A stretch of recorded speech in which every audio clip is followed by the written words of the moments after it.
ভাই হুসেন, তুমি যে আবদার করেছ এই আবদার তো মানা সম্ভব না, এই আবদার তো পালন করা সম্ভব না।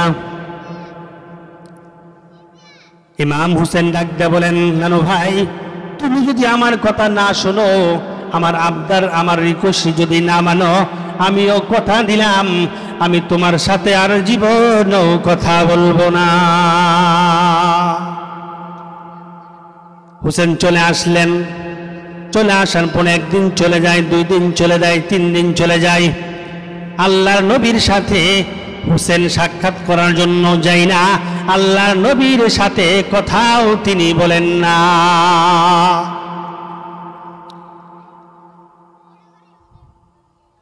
আল্লাহ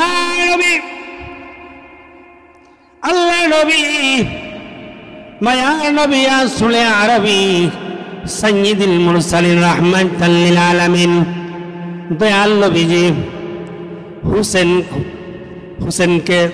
হুসেনের সাথে সাক্ষাৎ করার জন্য হুসেনের বাড়িতে চলে গেছেন। বলেন সুবহানাল্লাহ।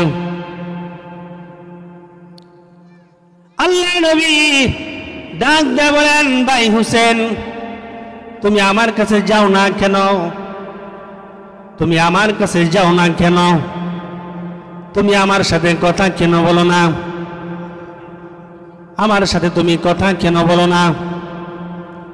এইবার হুসেন ডাক দিয়ে বলেন, হুসেন রাদিয়াল্লাহু তাআলা আনহু ডাক দিয়ে বলেন, ইয়া রাসূলুল্লাহ, ইয়া হাবিবাল্লাহ, দয়াল নবী, আপনি তো আমার আবদার রাখেন নাই, আপনি তো আমার কথা রাখেন নাই, বিদায় আমি আপনার সাথে আপনার দরবারে যাই না, আপনার সাথে কথা বলি না, আপনার দরবারে যাই না, আপনার সাথে কথা বলি না।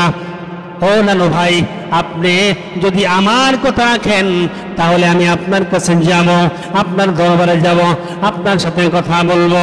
আল্লাহ নবী মুস্কি হাসি দিয়ে বলেন, ভাই হুসেন, তো আমি যদি তোমার দাওয়াত গ্রহণ করি তাহলে তুমি খুশি হবা? হুসেন ডাক দিয়ে বলেন, ইয়া রাসূলুল্লাহ, ইয়া হাবিবাল্লাহ, অবশ্যই অবশ্যই আমি খুশি হব। আল্লাহর নবী ডাক দিয়ে বললেন, ভাই হুসেন, যাও যাও, আমি তোমার দাওয়াত গ্রহণ করলাম। বলেন সুবহানাল্লাহ।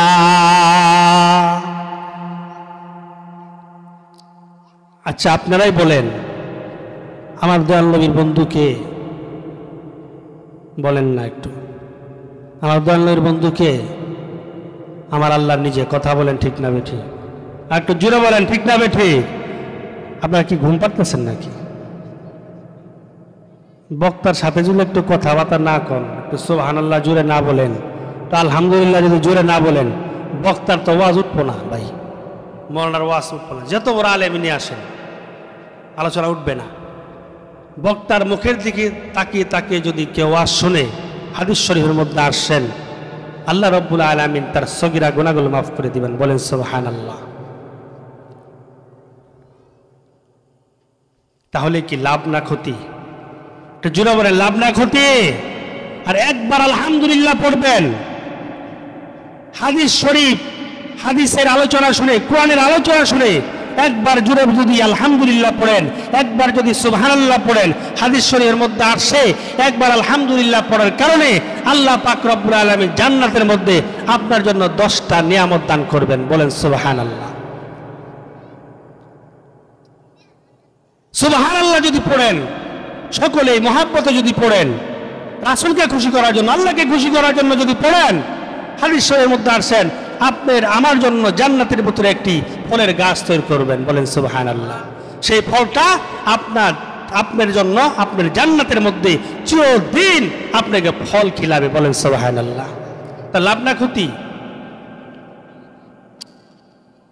এই জন্য ভাইজান, আপনি একটু বসেন, দয়া করে বসেন, একটু বসেন। এই জন্য ভাইজান আমার, আল্লাহ নবী হুসেনকে ডাক দিয়ে বললেন, ভাই হুসেন, যাও যাও, আমি তোমার দাওয়াত গ্রহণ করলাম।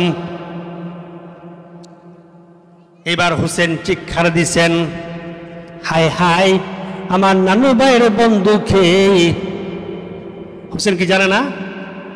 হুসেন কি আমার দয়াল নবীর বন্ধুকে হুসেন জানে না? অবশ্যই জানে।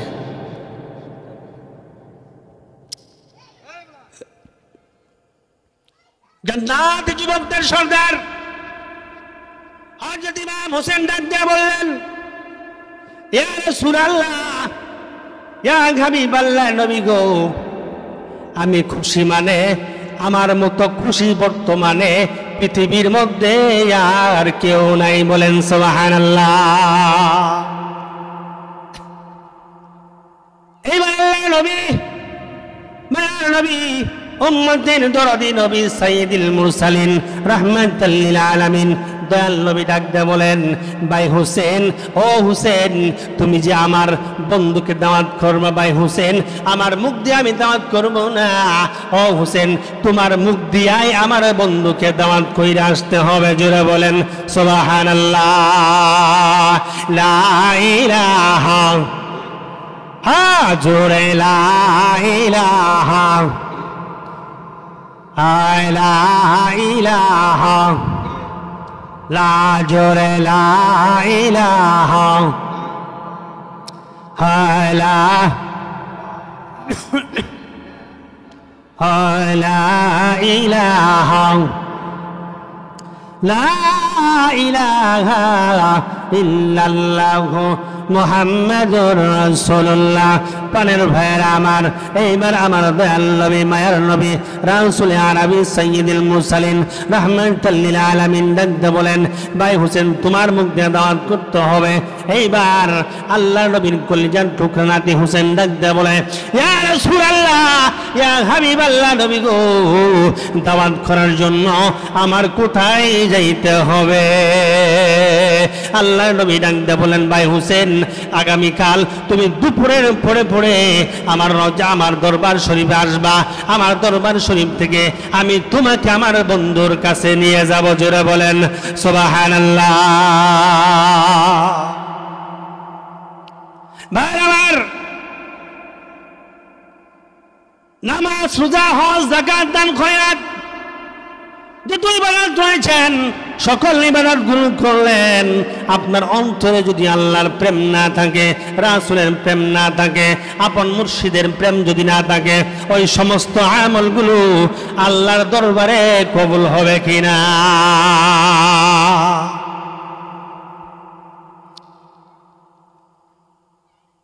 আল্লাহ নবীর কাছে হুসাইন রাদিয়াল্লাহু তাআলা আনহু চলে গেলেন। চলে যাওয়ার পরে আল্লাহর নবী হুসেনকে লইয়া চলে গেলেন। যাইতে যাইতে বিশাল একটি মরুভূমি, বিশাল একটি ময়দান বার হয়ে গেছেন। ময়দানের মধ্যে যাইয়া পশ্চিম প্রান্ত থেকে পূর্ব প্রান্তে আল্লাহর নবী হুসেনকে বললেন, ভাই হুসেন, ওই যে দেখো পূর্ব প্রান্তে একটি লোক দাঁড়ানো, একটি মানুষ দাঁড়ানো, ওই লোকটাই হইল আমার বন্ধু। জোরে বলেন সুবহানাল্লাহ।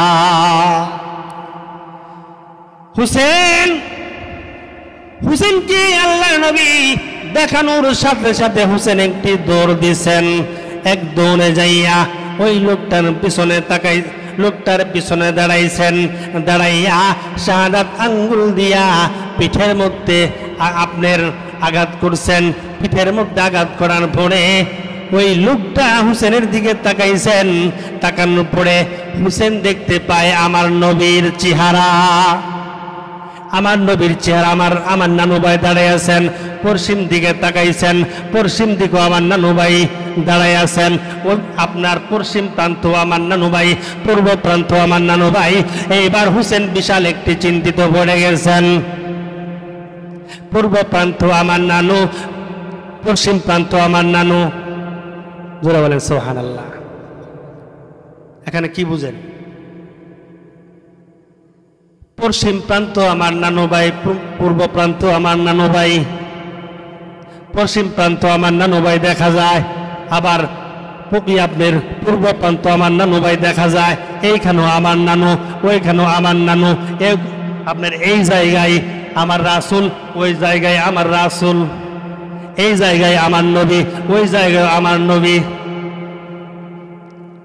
এই জন্য ভাই জানেন, আমার গজালের মধ্যে গায়, প্রেমিকেরা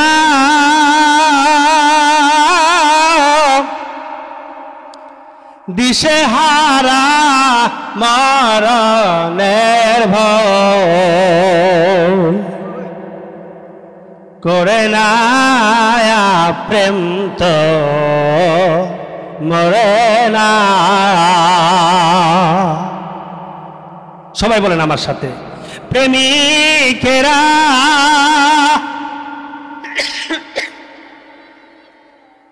দিশেহারা মরণের ভয় করে না প্রেম তো মরে না। প্রেমিক ছিলেন পাগল ওয়াইসুল কারনি,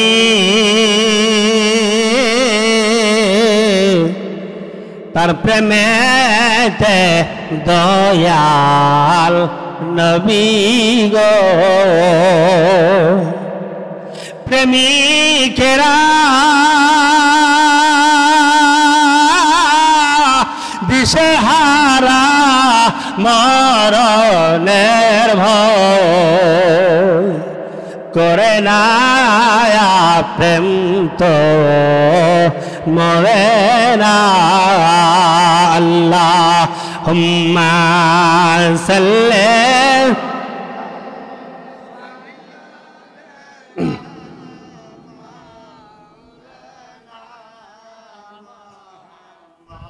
আলাই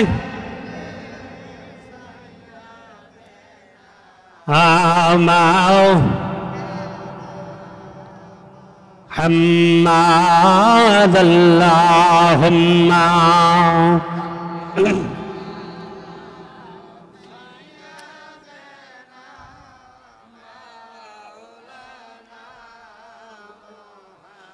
موعد على دينا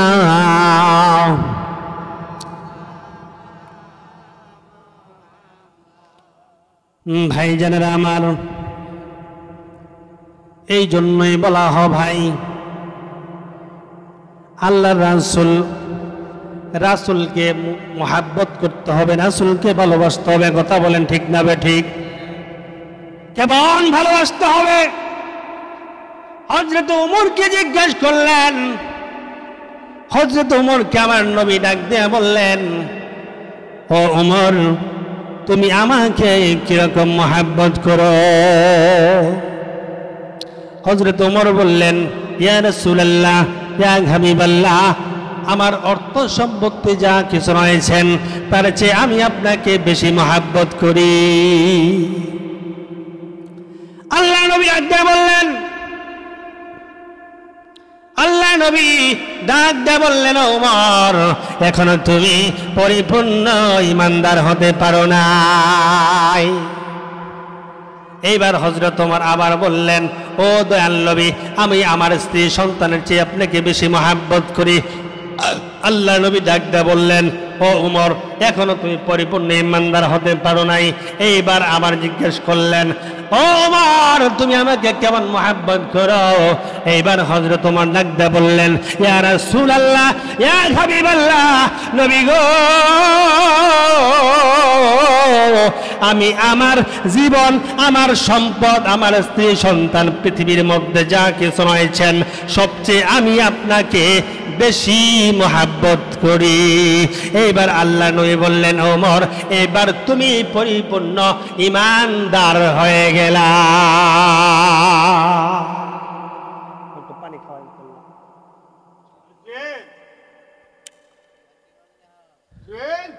এই জন্য ভাই আমার, এই জন্য ভাই জানেন আমার, আল্লাহ নবীর প্রেম, আল্লাহ নবীর প্রতি মহাব্বতটাই হলো ঈমান। কথা বলেন ঠিক না ঠিক? দয়াল নবীর মহাব্বত, দয়াল নবীর প্রেম হইল ঈমান। ভাইজানেরা আমার, একজন ব্যক্তি সারা জীবন নামাজ পড়লেন, তাকে ঈমানদার বলা যাবে না। কি কর? কথা বলেন ঠিক না ঠিক? একজন ব্যক্তি সারা জীবন নামাজ পড়লেন, তাকে ঈমানদার বলতে পারবেন না। একজন ব্যক্তি 70,000 বার হজ করছেন, তাকে ইমানদার বলা যাবে না। পাঞ্জাবি টুপি জুব্বা পাগড়ি অনেক কিছু পড়ছেন, মুফতি মুহাদ্দিস হয়েছেন, তাকেও ইমানদার বলা যাবে না। ভাইজানা আমার, কাল হাসরের ময়দানে 72 কাতারে 73টা ফেরকা হবে, 72 কাতারে 73 ফেরকা হবে। একটা কাতার জান্নাতি কাতার, আর 72 কাতারই চলে যাবে জাহান্নামে।